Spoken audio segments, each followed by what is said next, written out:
नमस्कार दोस्तों, मैं प्रशांत कौशिक संवाद इंडिया में आप सभी का हार्दिक स्वागत करता हूं, हार्दिक अभिनंदन करता हूं। हमारे साथ बहुत ही सीनियर राजनीतिक विशेषज्ञ प्रफुल्ल कोलखान जुड़े हैं कोलकाता से। बहुत बहुत स्वागत करता हूं, बहुत अभिनंदन करता हूं।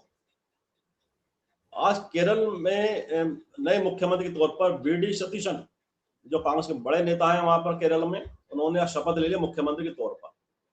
हालांकि मुख्यमंत्री के जो दावेदार थे उसमें के.सी. वेणुगोपाल, जो राहुल गांधी और कांग्रेस पार्टी के राहुल गांधी बड़े नजदीकी नेता माने जाते हैं और कांग्रेस पार्टी के संगठन महासचिव हैं, उनका नाम भी बड़े जोर शोर से था। लेकिन सतीशन पे जो पूरे कांग्रेस पार्टी के नेतृत्व ने भरोसा जताया है, उसके माध्यम से ऐसा कहा जा रहा है संदेश, बड़ा संदेश जो वर्कर्स है कांग्रेस पार्टी के, जो कार्यकर्ताओं ने बड़ा संदेश दिया है कि जो कांग्रेस पार्टी की विचारधारा के साथ समर्पण भाव से लगातार जनता में काम करेगा, पब्लिक में काम करेगा, कांग्रेस पार्टी की बातों को लोगों तक, नीचे ग्रास रूट तक पहुंचाएगा, उस पर कांग्रेस नेतृत्व से बड़ी जिम्मेदारी देने में हिचकेगा नहीं। और साथ ही जो पूरी राजनीति का जो इस समय ट्रेंड है देश के अंदर, उसमें भी वी.डी. सतीशन एक ऐसे नेता के तौर पर जाने जाते हैं जो सभी वर्गों में लोकप्रिय है, समान रूप से लोकप्रिय है और कहीं भेदभाव की राजनीति में वे कभी पड़े नहीं। तो तमाम संदेश हैं इस पूरे वी.डी. सतीशन के चयन पर कांग्रेस नेतृत्व के द्वारा। आखिर इसके राजनीतिक मायने क्या है इसके, और वी.डी. सतीशन के द्वारा क्या केरल में कांग्रेस के एक नए युग की शुरुआत हो रही है, नए नेतृत्व की शुरुआत हो रही है कांग्रेस पार्टी की। इन्हीं सब बातों पर चर्चा करेंगे आज हम प्रफुल्ल जी के साथ। प्रफुल्ल जी, क्या लगता है आपको वी.डी. सतीशन का चयन और इसके माध्यम से कांग्रेस पार्टी ने क्या संदेश राजनीतिक तौर पर दिया है केरल के साथ साथ पूरे देश के अंदर, क्या लगता है? सभी को नमस्कार। असल में हलकों में ये चर्चा थी, सत्ता के गलियारों में भी, कांग्रेस पार्टी में भी और सोशल मीडिया पर भी, कि बहुत जबरदस्त प्रतियोगिता है, कंपटीशन है, दावेदारी को लेकर के मारा मारी है। एक तरफ के.सी. वेणुगोपाल है, दूसरी तरफ रमेश चेन्निथल्ला है और तीसरी तरफ वी.डी. सतीशन है। और ऐसा लोगों को लग रहा था कि कांग्रेस नेतृत्व का, यानी कि राहुल गांधी का निर्णय जाएगा वी.डी. सतीशन के पक्ष में न जाकर के ये जाएगा के.सी. वेणुगोपाल के पक्ष में, क्योंकि के.सी. वेणुगोपाल उनके काफी करीबी हैं। और राजनीतिक विश्लेषक तो लगभग आश्वस्त ही थे कि ऐसा ही होगा। मुझे तो तब भी लगा था कि ऐसा नहीं होगा, क्योंकि जो केंद्र में राजनीति कर रहे हैं वैसे भी लोकसभा में है, लोकसभा की सदस्य संख्या कम हो जाएगी। और फिर दूसरी बात यह है कि उनको वहां पर राहुल गांधी के काफी अच्छे सहयोगी हैं, तो उनकी सहयोगिता की राजनीतिक कीमत है। उसको छोड़ करके अगर वो मुख्यमंत्री बनेंगे तो जाहिर है कि केंद्र की राजनीति में उनका सहयोग राहुल गांधी को या कांग्रेस को नहीं मिल पाएगा।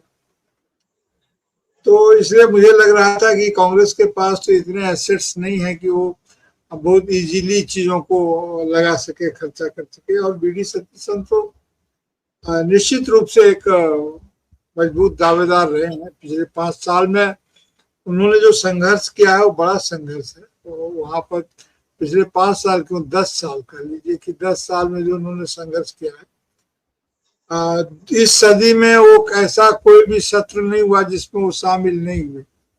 लगभग 2001, 6, 16, 21, 26 सभी जगह वो ये रहे हैं, विधानसभा के सदस्य रहे, विधायक रहे और पिछली बार तो विपक्ष के नेता भी थे और उसके रूप में उनकी काफी भूमिका थी। उनको लेकर के विपक्ष के सत्ताधारी जो लोग थे उनमें भी काफी लोगों को दिक्कतें हो रही थी, क्योंकि जिस ढंग से उन्होंने राजनीतिक चुनौती दी थी।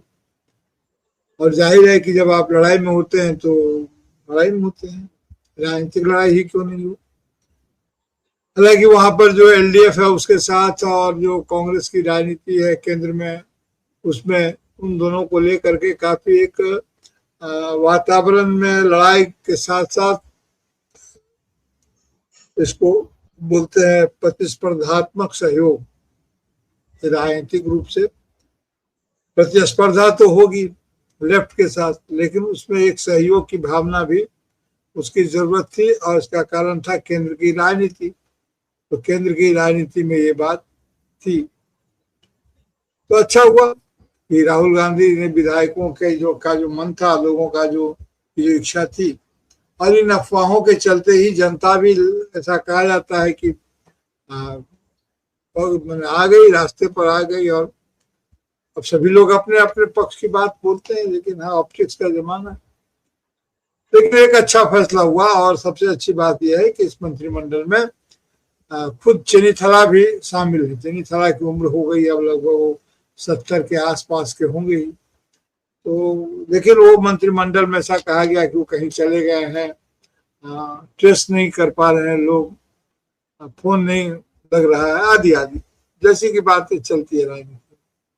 लेकिन उन तमाम तरह की बातों को झुटलाते हुए रमेश चेनीथला शायद मंत्रिमंडल में है, जो किस लोगों का मंत्रिमंडल बना है। तो संकेत तो अच्छे हैं कांग्रेस के लिए, तो जनरेशन चेंज है।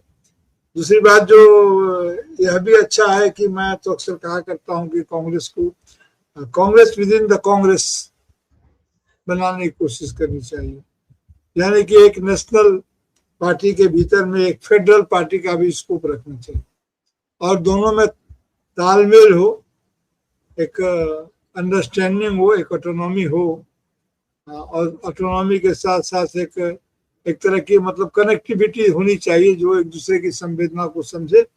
लेकिन स्ट्रक्चरल लेवल पर कांग्रेस विद इन कांग्रेस करना चाहिए, तभी कांग्रेस फेडरलिज्म की रक्षा कर पाएगी। नहीं तो फिर भारतीय जनता पार्टी की राजनीति और उसकी राजनीति के संगठनात्मक ढांचे में कोई फर्क नहीं रह जाएगा। इसीलिए मैं Congress with in the Congress की बात कह रहा हूं। लगता है कि यह बात, इस तरह की बातें राहुल गांधी के सलाहकारों की समझ में अगर आ जाएगी, तो यह कोशिश होगी कि जब तक बहुत जरूरी नहीं हो वैचारिक धरातल पर या प्रशासकीय स्तर पर, तब तक केंद्रीय नेतृत्व का हस्तक्षेप राज्य के फैसलों पर विधानसभाओं के, राज्य के नेताओं के चुने हुए विधायकों की मंशा पर बहुत अधिक दबाव नहीं डालना चाहिए। तो क्योंकि फील्ड में तैयारी उन्हें करनी पड़ती है, काम उन्हें करवाना पड़ता है, ऐसा मुझे लगता है। और लगता है कि कांग्रेस इस दिशा में अगर आगे बढ़ रही है तो जाहिर है कि मैं इसे शुभ संकेत मानूंगा।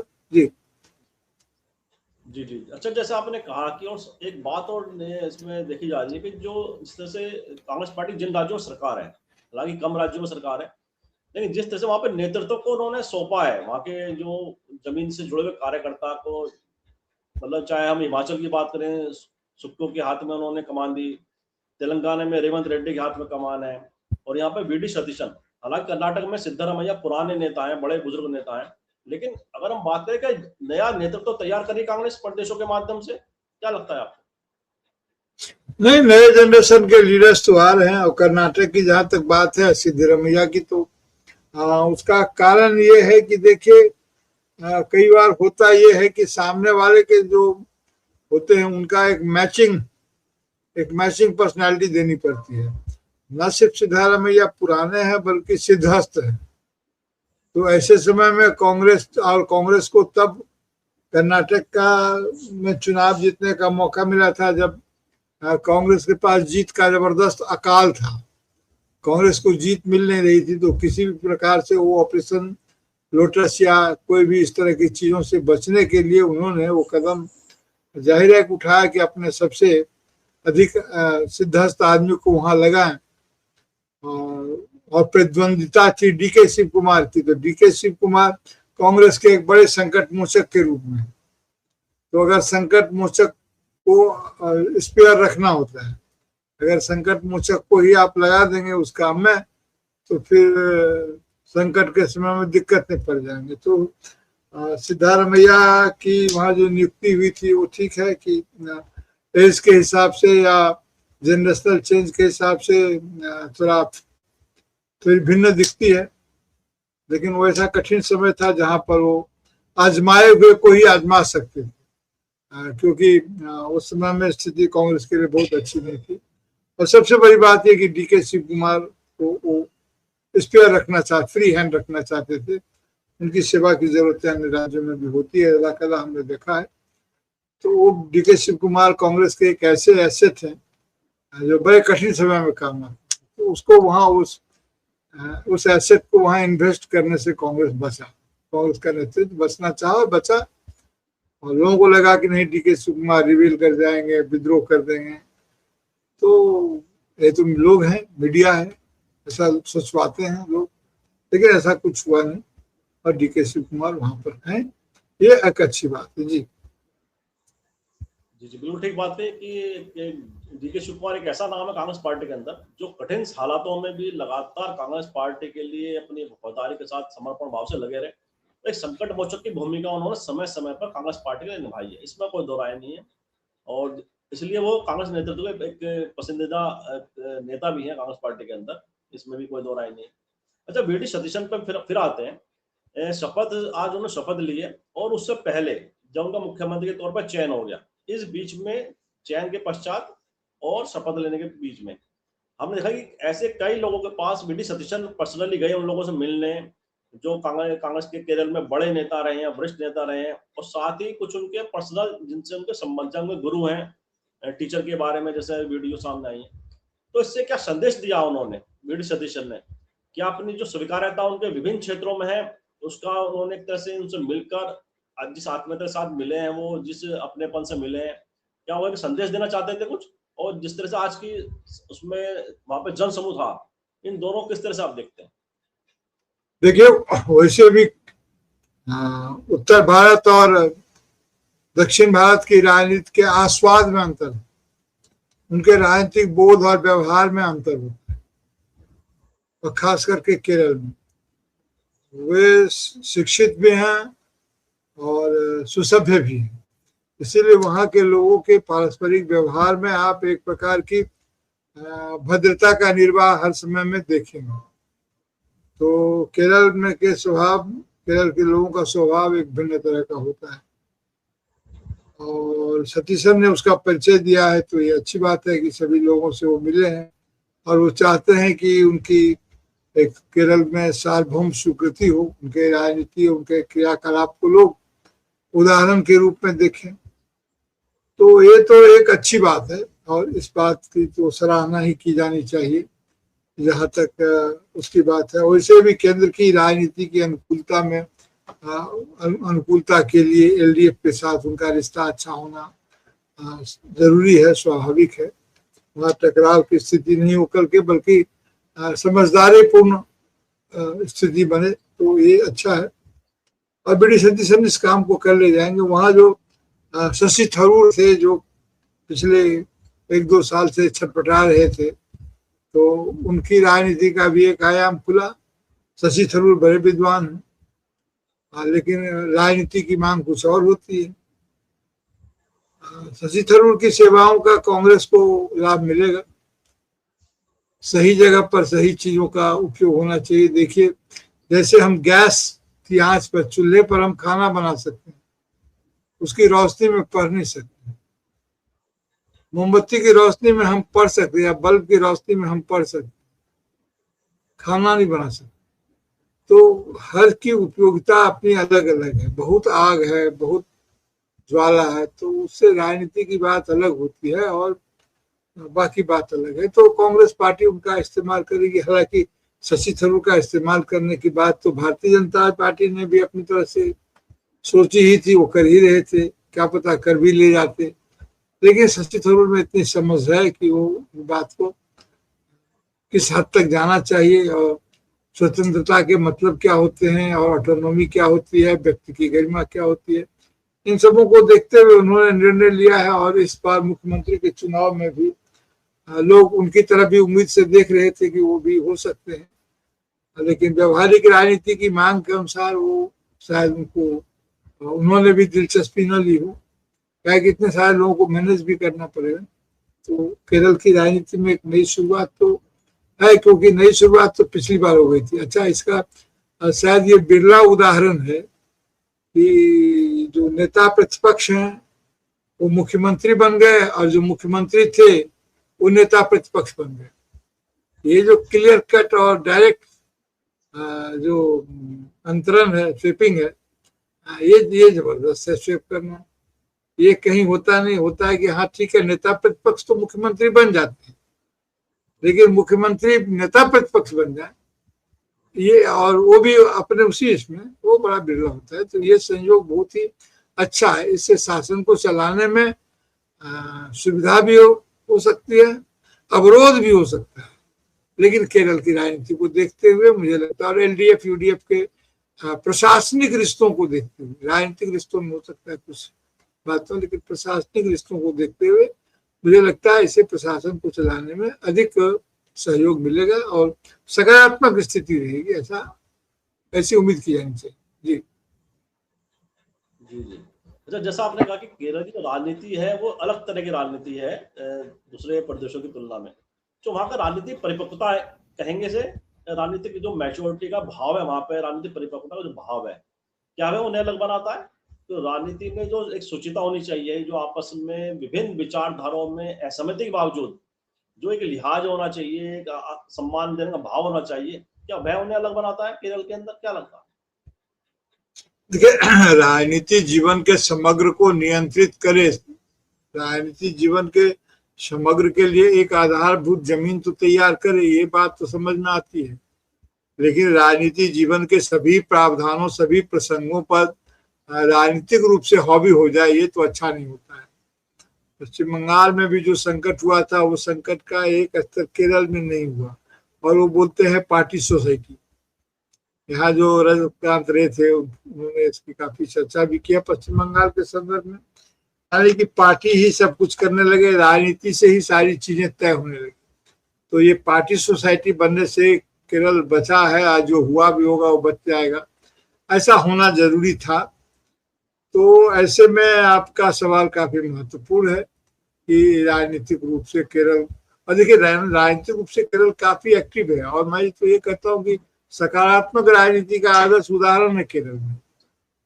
इसीलिए वहाँ जो शिक्षा है सब सर्वाधिक नहीं है, बल्कि पूर्ण है, पूर्ण शिक्षा साक्षरता स्थिति है।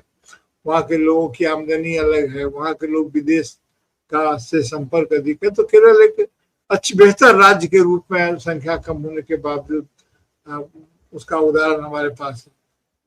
तो इसलिए मैं ये कहता हूँ कि आपका सवाल उसी दिशा में है, तो उस हिसाब से राजनीति करने वाले लोग उसको समझते हैं, उसका निर्वहन करेंगे कि जीवन के अवसरों को सिर्फ राजनीति जीवन को गाइड करने के लिए है, उसको रास्ता दिखाने के लिए है, कंट्रोल करने के लिए नहीं है। ये जो कंट्रोलिंग एटीट्यूड होता है उससे बचने की वहां पर प्रवृत्ति होती है, और वहां पर के लोग भी एक सीमा के बाहर राजनीति को अपने ऊपर हावी नहीं होने देते, यानी स्टेट को, स्टेट पॉलिसीज को, स्टेट मिशनरी को, बल्कि कहिए स्टेट मशीनरी को, मिशनरी नहीं मशीनरी को अपने ऊपर उस ढंग से हावी नहीं होने देते हैं। एक अच्छी बात है जी। अच्छा, एक बात और, एक बड़ा मुख्य है आज एक जो शपथ ग्रहण समारोह का मंच था, उस पर एक बात और देखिए, हमने जो वीडियो बने वो बड़े वायरल हुए। एक बुजुर्ग महिला मंच पर आती है, राहुल गांधी से गले लगती है, और बड़ी आत्मीयता का एक भाव वहां पे दिखाई देता है। ऐसी कुछ दो छोटी बच्चियां मंच पर आती हैं, वह राहुल से मिलती हैं, राहुल गांधी से, और मतलब एक अलग तरह का एक आत्मीयता वाला एक ऐसा बंधन, स्नेह का बंधन दिखाई देता है, जबकि शपथ ग्रहण समारोह के मंच पर इस तरह के दृश्य अमूमन दिखाई नहीं देते हैं। तो ये क्या दर्शाता है? क्या एक मतलब जो भाव था आत्मीयतापन का, अपनेपन का, स्नेह का, ये पूरे दृश्य सामने आए शपथ ग्रहण समारोह के मंच पर, ये क्या दर्शाता है? असल में ये एक भिन्न तरह का स्थिति है। ऐसा बिरला ही होता है कि पॉलिटिकल प्लेटफॉर्म पर कोई सोशलाइजेशन हो जाए पॉलिटिकल प्लेटफॉर्म। तो प्लेटफॉर्म तो राजनीतिक था निश्चित रूप से, लेकिन वो सारा जो हुआ वो एक समाजीकरण उसका हो गया, वो उसने उस वीडियो ने कर दिया। ऐसा लगा जैसे गांव के चौपाल या घर के द्वार पर, दरवाजे पर बुजुर्ग लोग आकर के अपने नौजवान से मिल रहे हैं। तो इसको मैं कहता हूं कि पॉलिटिक्स का वह दरवाजा है जो आपको सामाजिक रूप से खोलता है, या उसको सामाजिक दृश्य दे देता है। कैरेक्टर देना, सोशल कैरेक्टर देना तो थोड़ा बड़ा काम है, उसकी तो परीक्षा बाद में होगी, लेकिन एक सोशल परिदृश्य में उसे ले जाकर के उसको सोशलाइजेशन उसका हो जाता है पॉलिटिक्स का। तो और इसको, इस संकेत को अगर इसके कोई गहरे अर्थ हैं तो यही है कि राजनीति और समाज को, पिछले दिनों जो मैं चर्चा कर भी रहा था कि सोशल कैपिटल ऑफ पॉलिटिक्स जो इरोड कर गया है, ये नहीं होना चाहिए कि पॉलिटिक्स के लिए आपको सोशल कैपिटल चाहिए। तो उस दृष्टि मुझे लगता है कि अच्छा बिंब है, अच्छा प्रतीक है जी। जी, कार्य मंत्र में आते हैं। एक अंतिम प्रश्न ये है कि जो केरल की जो राजनीति है, इसमें अब मतलब देश की राजनीति की बात करें, जहाँ पे राजनीति की जीत को अंतिम सत्य मान लिया गया हो, क्या जीत ही सब कुछ है, उसके लिए सब कुछ झोंक देने की प्रवृत्ति जो हमें दिखाई देती है राजनीति के अंदर वर्तमान दौर के अंदर, कि जीत के अलावा कुछ भी स्वीकार नहीं है। ऐसे में केरल की जो जीत है, वहां पे एक प्रतिशोध की भावना नहीं दिखाई देती। जिस तरह से वहां के जीत के बाद जीतने वाले नेताओं के अंदर भाव दिखाई दिया, वहां प्रतिशोध की भावना दिखाई नहीं देती है। तो केरल की जीत और देश की राजनीति में कितना बड़ा अंतर दिखाई देता है? देखिए, कभी कभी लोग राजनीति को जीत खेल से भी जोड़ते हैं, खेल भावना से भी जोड़ते हैं। जो खेल में क्या होता है वही राजनीति में भी होता है। जीतने वाला जीत कर भी मालिक नहीं बनता है,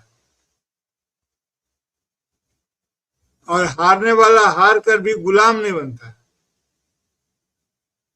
लेकिन अगर जीतने वाला यह समझता है कि जीत करके हम मालिक हो गए और हारने वाला हमारा गुलाम हो गया, या हारने वाला ये समझता है कि हार करके हम गुलाम हो गए, जीतने वाला मालिक हो गया, तो दोनों ही मानसिकता दूषित करती है।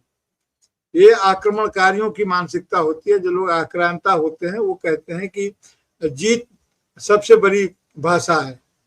जीत ही वह भाषा है जो जीवन के सारे प्रसंगों को परिभाषित करती है। जीवन के दूसरे जो संदर्भ हैं उसकी परिभाषा को जीत की भाषा में ही लोग देखते समझने सुनने के आदि हैं। लेकिन लोकतांत्रिक व्यवस्था में ऐसा नहीं। लोकतांत्रिक व्यवस्था में यह होना चाहिए, जो जीत गया है वह दायित्व संभालने के लिए आया है, हमको बेदखल करने के लिए नहीं आया है। क्योंकि जीतने के बाद हारे हुए लोगों के सम्मान, जिसको हम हारा हुआ कहते हैं, हारे हुए लोगों का सम्मान, उनकी रक्षा, उनकी इंटीग्रिटी, सबका दायित्व उसके पास होता है। इसलिए राजनीति में जीत और हार का मतलब वह नहीं होता है जिस प्रकार से आज की राजनीति में दिखाया जा रहा है। केरल की राजनीति में भी यही बात दिख रही है कि वहां जीत का मतलब वह नहीं है जो बाकी देश के अन्य हिस्सों में कई बार लगा लिया जाता है, और हार का भी मतलब वह नहीं है। थोड़ा बहुत तो पानी थरथराता है, लेकिन थोड़े बहुत पानी थरथराए भी नहीं, ऐसा नहीं होता है। लेकिन सुनामी और पानी की थरथराहट में तो अंतर होता है। तो वहां का जीवंत पानी थोड़ा थरथराया जरूर है, सेटल करेगा, और फिर उसमें कोई खतरे और सुनामी की बात नहीं है। इसलिए मैं ये कह रहा हूँ कि राजनीति में जीत और हार के संदर्भ को खेल की तरह देखना चाहिए।